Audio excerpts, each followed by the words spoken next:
ওসমান হাদি শেষ, পরবর্তী টার্গেট হাসনাত আব্দুল্লাহ।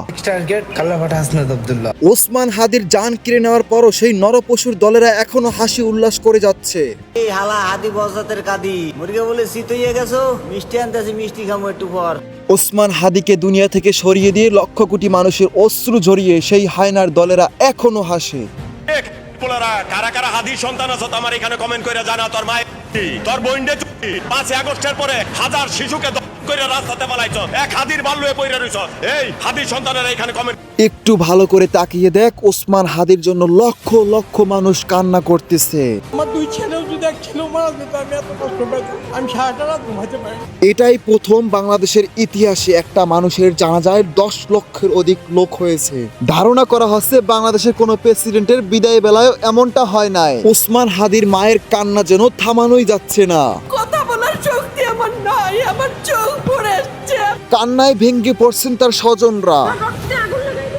বাংলাদেশের প্রতিটি সাধারণ মানুষ ওসমান হাদির জন্য কান্না করতেছে।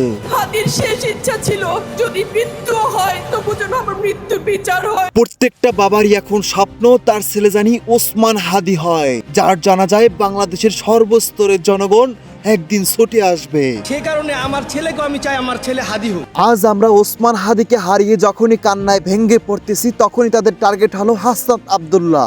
যে কোনো সময় হয়তোবা হাসনাত আব্দুল্লাহকে আমরা হারাতে পারি। এই ওসমান হাদি ভাইদের মতো মানুষকে মেরে ফেলছে। বেঁচে আছে দেখে কোনো নিরাপত্তা দেওয়া হয় না, যেমনটা আমরা দেখেছি ওসমান হাদির বেলায়। ওসমান হাদি সাধারণভাবে বুক খুলিয়ে রাস্তায় হেঁটে যাচ্ছিল, শুধুমাত্র নির্বাচনী প্রচারণা চালানোর জন্য নিয়ে গেল। আজ যখন তার বিদায় বেলা, লক্ষ লক্ষ কোটি মানুষ একত্রিত হয়ে তাকে নিরাপত্তা দিয়ে নিয়ে গেল। তবে হাসনাত আব্দুল্লাহকে যে দুনিয়া থেকে সরিয়ে দেবে এটা বলার পরও হাসনাত আব্দুল্লাহকে নিরাপত্তা দেওয়া হচ্ছে না।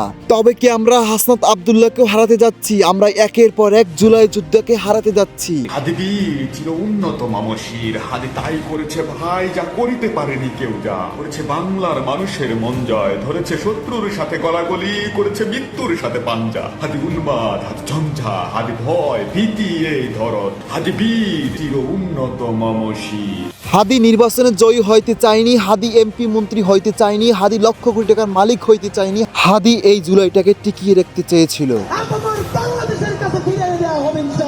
হাদির সেই অপূর্ণ স্বপ্নই আমাদের সফল করার দায়িত্ব। সবাই প্রস্তুতি গ্রহণ করুন বাংলাদেশ থেকে সেই নরপশুদেরকে উচ্ছেদ করে দেওয়ার জন্য।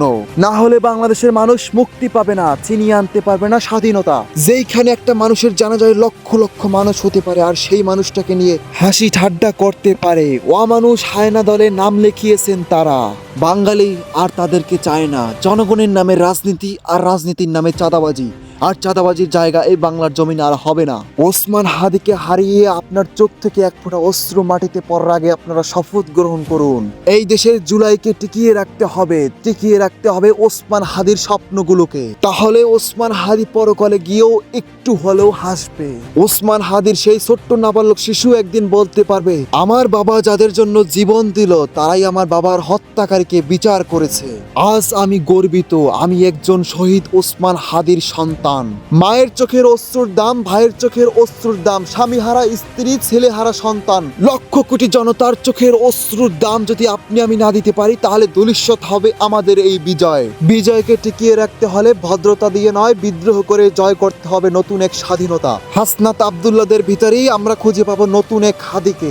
ইনকিলাব জিন্দাবাদ।